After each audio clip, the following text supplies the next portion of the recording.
तिब्बत के लामा योगी की कहानी में आप सभी का फिर से एक बार स्वागत है। मैं अपनी आंखों से कपालिकों की शव साधना को देख रहा था। उन रहस्यमय देवी के विलुप्त होते ही वहां आंखों के सामने उपस्थित सभी दृश्य न जाने कहां विलीन हो गए। मैं अभी कुछ सोचने समझने का प्रयत्न ही कर रहा था कि सहसा शमशान के उस नीरव और निस्तब्ध वातावरण में निश्चेष्ट सा पड़ा वो शव चीत्कार कर उठा। वो कहने लगा, छोड़ दो मुझे मुक्त कर दो। पिछले 500 वर्षों से तुम मेरी आत्मा को मंत्राविद्ध कर मेरे शरीर का उपयोग अपनी तमोगुणी साधना के लिए कर रहे हो। बोलो, ऐसा कब तक करते रहोगे? हे भगवान, मुझे कब मुक्ति मिलेगी इस कापालिक से? उसी समय एक विभत्स दृश्य उभरा मेरे सामने, जिसे देखकर मेरा सारा शरीर रोमांचित हो उठा। शव का चीत्कार सुनकर तमतमा उठा कापालिक का चेहरा, क्रोध से लाल हो उठी उसकी आंखें, और उसी समय न जाने कहां से आ गया उसके हाथों में एक चमचमाता हुआ विशाल खड्ग। एक बार उस विशाल खड्ग को घुमाकर फिर खच्च की डरावनी आवाज हुई और कापालिक का सिर धड़ से अलग होकर दूसरे ही क्षण गिर पड़ा। कापालिक के शोणित से लाल हो उठी शमशान भूमि और भीग उठा उसका शव। कुछ क्षण तक बैठा रहा कापालिक का धड़ अपने स्थान पर और फिर लुढ़क पड़ा शव पर। वृत्ताकार उस प्रकाश पुंज की ओर अपलक निहारती हुई मेरी आंखें अपने आप ही बंद हो गईं, और जब खुली तो मैंने देखा सामने बैठे थे पाषाणवत दीपरत्न अपने आसन पर। हे भगवान, अब तक मैं क्या देख रहा था? क्या कोई लंबा सपना था वो? यदि सपना था तो वो कितना भयानक और विभत्स था। काफी देर तक उसके एक एक दृश्य तैरते रहे मेरे मानस पटल पर। नहीं, वो सपना नहीं था, वो था अतीत का एक सत्य।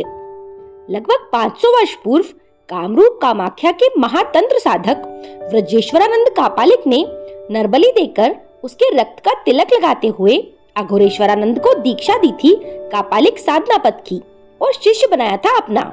कहने की आवश्यकता नहीं, थोड़े ही समय में कई तांत्रिक सिद्धियां प्राप्त कर ली थी अघोरेश्वरानंद ने। बहुत बड़ा महत्वाकांक्षी था वो। शव साधना के बल पर तंत्र की सर्वोच्च विद्या तहा विद्या को उपलब्ध कर इस नश्वर संसार से हमेशा के लिए मुक्त होना चाहता था, और मुक्त होकर उस लोक में जाना चाहता था जिसे सिद्ध लोक कहते हैं। अपने इसी उद्देश्य को लेकर तिब्बत की कठिन यात्रा पर निकल पड़ा था वो।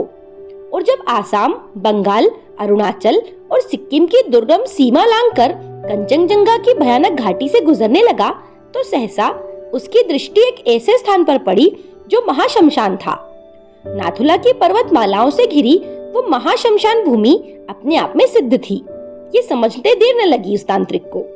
चारों ओर सिर घुमाकर देखा, मोहक, आकर्षक और रमणीक प्राकृतिक दृश्यों ने मन मोह लिया उसका।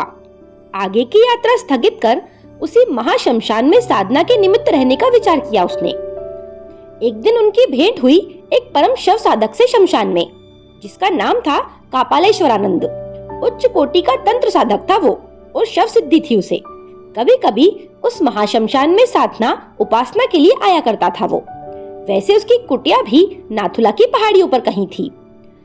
अघोरेश्वरानंद को देखकर कापालेश्वरानंद की आंखें चमक उठी। जैसे योग्य शिष्य की उसे आवश्यकता थी, वैसा ही योग्य शिष्य मिल गया था उसे। इसी प्रकार अघोरेश्वरानंद को जैसे शव साधक गुरु की खोज थी, वैसा ही गुरु उसे भी मिल गया था। अपनी अपनी सफलता से दोनों ही प्रसन्न थे। शव साधना की दीक्षा प्राप्त कर अपने गुरु के निर्देशन में शव साधना करने लगा था अघोरेश्वरानंद। अघोरेश्वरानंद अनुभवी साधक था।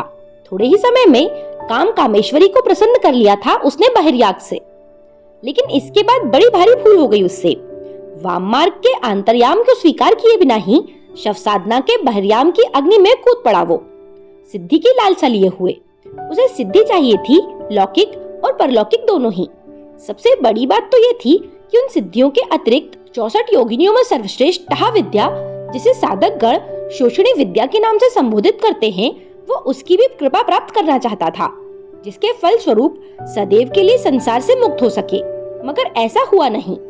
वाम मार्ग के अंतर्याम की साधना में पारंगत हुए बिना दैव्योत्पद न प्रशस्त हो सका, और ना तो कृपा और अनुकंपा ही प्राप्त हो सकी।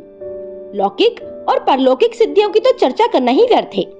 सचमुच एक परम साधक का ऐसा अंत होगा, उसकी साधना की ऐसी परिणति होगी, इसकी कभी कल्पना भी नहीं की जा सकती थी, सपने में भी नहीं।